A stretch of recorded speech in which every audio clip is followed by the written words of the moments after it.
29 जून से अमरनाथ यात्रा शुरू हो चुकी है और अब वार्षिक यात्रा के लिए ऑफलाइन रजिस्ट्रेशंस भी शुरू हो गए हैं। ऐसे में जानते हैं कि अमरनाथ की यात्रा कितनी मुश्किल है। जून के आखिरी में अमरनाथ यात्रा की शुरुआत हो चुकी है। यात्री 29 अगस्त तक बाबा बर्फानी के दर्शन कर सकेंगे। अब इसकी ऑफलाइन रजिस्ट्रेशन की भी शुरुआत हो चुकी है। अमरनाथ जाने वाले यात्री सरस्वती धाम टोकन सेंटर से ऑफलाइन टोकन ले सकेंगे, जहां आधार के जरिए रजिस्ट्रेशन करवा सकेंगे। केदारनाथ की तरह अमरनाथ की यात्रा को भी मुश्किल यात्राओं में गिना जाता है।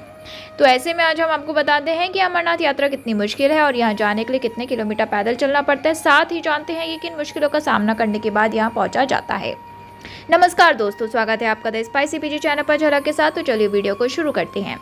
अमरनाथ गुफा 3880 मीटर की ऊंचाई पर है। ये जम्मू कश्मीर के गांदरबल जिले में है। अगर आसपास के बड़े शहरों से दूरी देखें तो अमरनाथ गुफा श्रीनगर से 140 किलोमीटर, पहलगाम से करीब 45 से 48 किलोमीटर और बाल्टाल से करीब 16 किलोमीटर दूरी पर है। अमरनाथ की यात्रा दो रास्ते से की जाती है। एक तो आप अनंतनाग जिले से 48 किलोमीटर वाले नुनवान पहलगाम मार्ग के जरिए जा सकते हैं, या फिर गांदरबल जिले से 14 किलोमीटर बाल्टाल मार्ग से जा सकते हैं।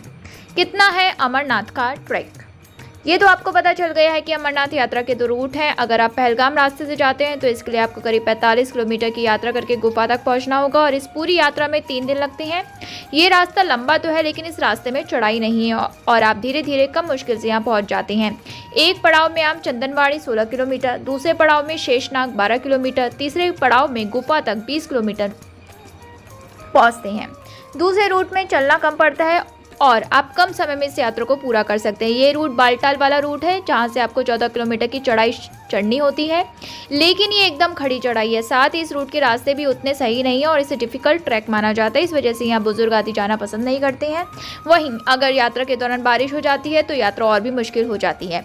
अगर बर्फ़ की बात करें तो इस बार देरी तक बर्फबारी हुई थी और कुछ जगहों पर 10 फीट तक बर्फ रही थी। ऐसे में बर्फ़ को लेकर कई कदम उठाए जा रहे हैं ताकि यात्रियों को कोई परेशानी नहीं हो।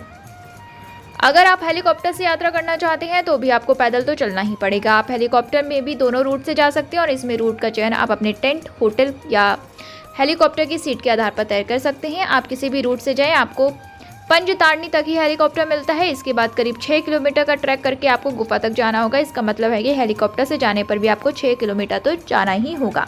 इसके अलावा पिट्ठू आदि के सहारे से भी ऊपर तक जा सकते हैं। केदारनाथ से कितनी अलग है ये यात्रा?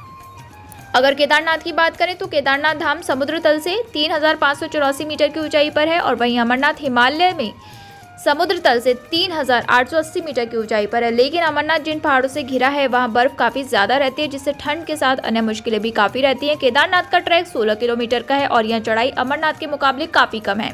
साथ ही पूरा ट्रैक अच्छे से बना हुआ है और अमरनाथ का बाल्टल वाला रूट काफ़ी ज़्यादा खतरनाक है। तो कैसी लगी आपको आज की वीडियो, हमें कमेंट बॉक्स में ज़रूर बताइएगा। और दोस्तों, मिलते हैं अब हम कल किसी न्यू ट्रेंडिंग टॉपिक के साथ। तब तक आप हमारे चैनल को सब्सक्राइब करना, इंस्टाग्राम पे फॉलो और लाइक शेयर कमेंट करना बिल्कुल ना भूलें। और दोस्तों, इस एनिमल्स को फीड कराना, उनकी हेल्प करना, पेड़ पौधों को ध्यान रखना बहुत ज़्यादा ज़रूरी है। मिलते हैं कल। Bye bye and take care. जय महाकाल।